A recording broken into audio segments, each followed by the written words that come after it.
Welcome back to the deep dive. Our mission, as always, is pretty simple. Cut through all the noise, pull out the key insights from, well, often a whole stack of information and give you those vital nuggets. Today, we're embarking on a really fascinating journey. We're looking at an article called The Unsung Catholic Virtue of Patriotism. And this piece, it's not just, political commentary. It really offers a profound look at faith, leadership, and that deep connection we have to our country. It's about understanding our spiritual duties, our civic ones too, maybe in a new light. So to kind of get us started and frame our discussion, here are 5 core questions, all rooted in faith, that we'll be exploring today. First, is patriotism really a Catholic virtue? And if it is, how does the Catechism actually define it? Second, what can we learn about, well, courageous leadership from non-Catholic figures? The article mentions Billy Graham and Charlie Kirk, specifically in how they defended faith and morals.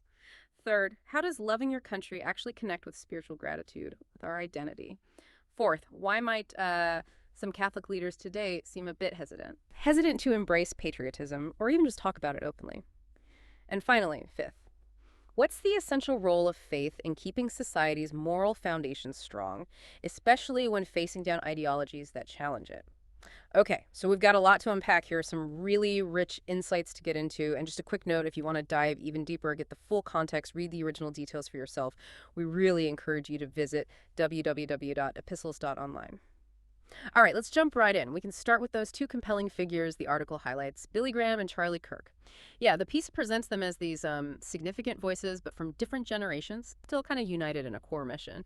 So Billy Graham, born 1918, the article basically calls him the voice of a generation. That's quite a statement. It paints this really vivid picture, of his rise after that 1949 LA Crusade. Global prominence, filling stadiums, millions listening on radio, TV, presidents asking for his advice. And his message, it says, was powerfully simple. Christ is the answer. Giving strength in a world becoming more secular, he really took faith into the public square, didn't he? No apologies. He really did. And it's quite striking then how the article draws this comparison to Charlie Kirk. Born much later, 1993, Kirk, he didn't start in a pulpit, did he? At 18, he founded Turning Point USA. His platform was college campuses, speaking right to young people. And his focus, well, the article frames it as being centered on faith, truth, freedom, morality, and defending the nation against what he saw as, destructive ideologies. What's really insightful, I think, is how the article spots this common thread. Both men, different times, different backgrounds, they seem to grasp this fundamental link between a moral people and a strong nation. They got that real freedom, ultimately needs some kind of divine anchor. It's impossible without God, the article suggests. Yeah, and that leads to a really poignant point the article makes. It mentions Charlie Kirk's tragic recent death by gunshot, and it talks about how his influence seems to have only grown stronger since then. The piece suggests his voice became more than just political. It shifted into something, well, spiritual. It actually positions him as the Billy Graham of the millennium, especially for confronting ideologies the article claims are threatening younger generations. The argument is his mission wasn't strictly religious, not in a formal church sense, but it was profoundly about preserving society's moral foundation. And that foundation, the article states, begins with faith and is defended through patriotism. That's a direct quote. And that comparison is really key for our deep dive, isn't it? It gets right to our second question about courageous leadership. Graham and Kirk are shown as examples of leaders who weren't afraid to speak boldly, publicly, even when it wasn't popular. They didn't shy away from confronting what they saw as the big lies of their time. So it suggests that real leadership sometimes means standing firm, even when it's tough. Because the stakes, the country's moral fabric, its freedom, they're just too high. Their actions, as the article presents them, are like a blueprint for that kind of leadership. Okay, now this is where the article takes a really crucial turn, I think. Right after Graham and Kirk, it says very clearly, here we must pause. Patriotism is not simply a political value. For Catholics, it is a virtue. That's not just a throwaway line. It's foundational. It reframes the whole idea, taking it way beyond just politics. Right, and this hits our first question head on.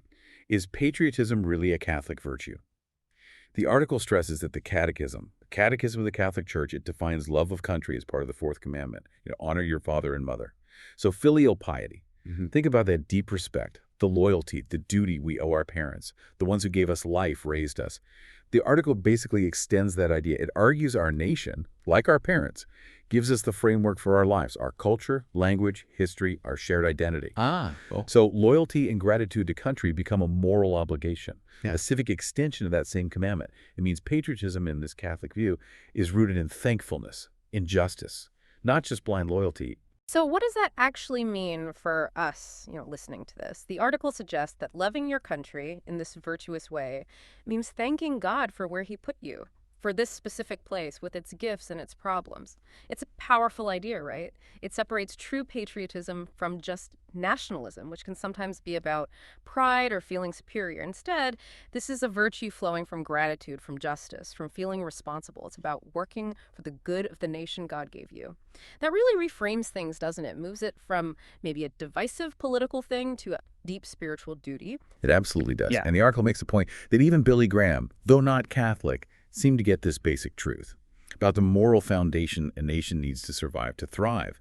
And Charlie Kirk, young as he was, embodied it. He recognized that link between a moral people and a strong nation. They understood fundamentally that without God, without that reverence, true freedom, just, well, it can't last. It tends to collapse. So this deeper view of patriotism as a virtue rooted in thanking God and civic duty, that's key for our third question, too, connecting love of country to who we are spiritually. It's about seeing the gifts of community, of belonging as coming from God, and then responding as good stewards. Okay, but then the article shifts gears, doesn't it? The tone changes. It moves from praising these figures to a more critical look at, quote, many Catholic leaders today. It sets up a really stark contrast, a big difference in approach, it seems. Yeah, what's really striking is how sharp that difference is presented. The article argues that while Graham and Kirk face things head-on, with courage, many contemporary Catholic leaders, or shepherds as it calls them, seem to pull back. The author suggests they're quick to dialogue but slow to confront. Always talking about inclusion, but maybe, in the article's view, not enough about truth.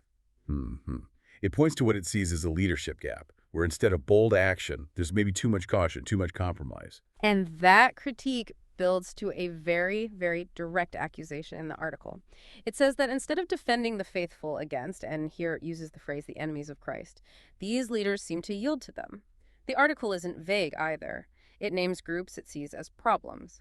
Woke activists who twist morality, the secularists who erase God from public life, the communists who attack the family, the atheists who deny the creator, and the pagans who bring idols into churches. That's quite a list. From the article's viewpoint, this is all a retreat from patriotism, as if loving your country is dangerous when the author insists it's a Catholic duty.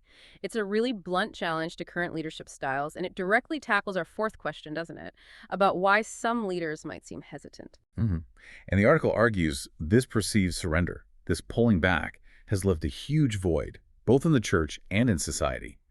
It powerfully states that the Catholic Church has uniquely the fullness of truth, the grace of the sacraments, the witness of the saints, all these tools. Yet right now, when young people especially are described as looking for leaders who will fight for truth and country, the Catholic voice, the author argues, seems quieter, seems muffled. Instead of boldness, maybe compromise. Instead of clarity, confusion.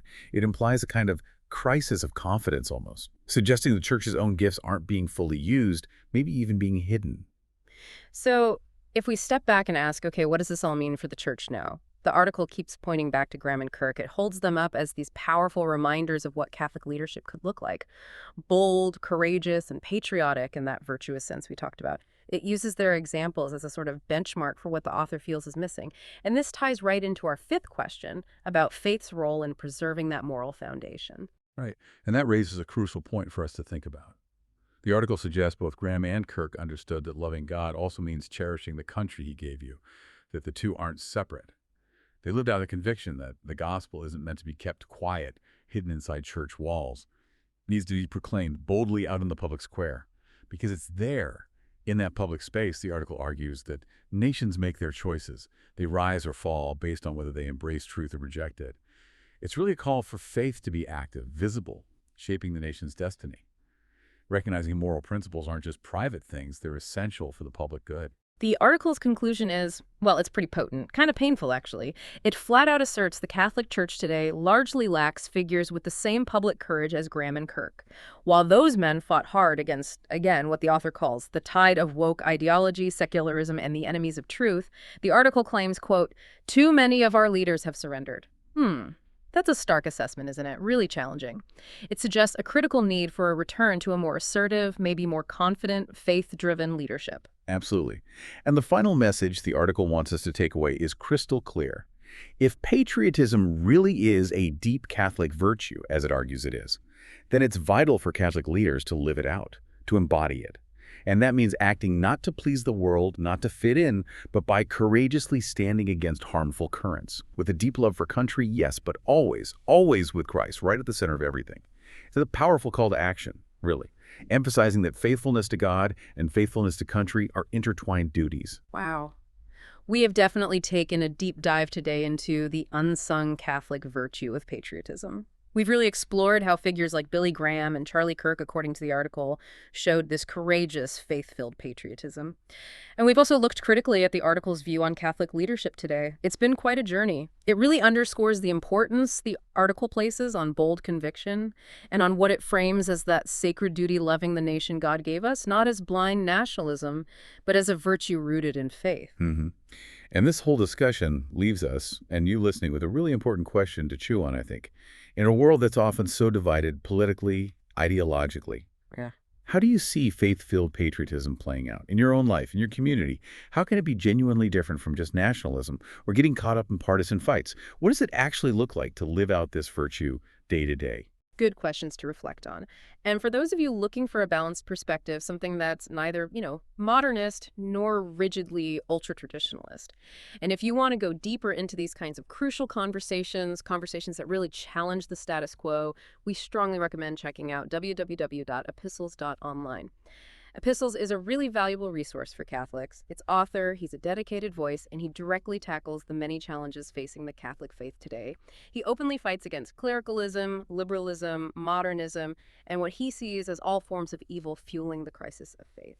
So we warmly invite you to support his apostolate. Any way you can helps. Through your prayers, definitely, by sharing his posts with others, or by subscribing. All of that helps keep this important mission going and keeps it freely available for everyone seeking truth.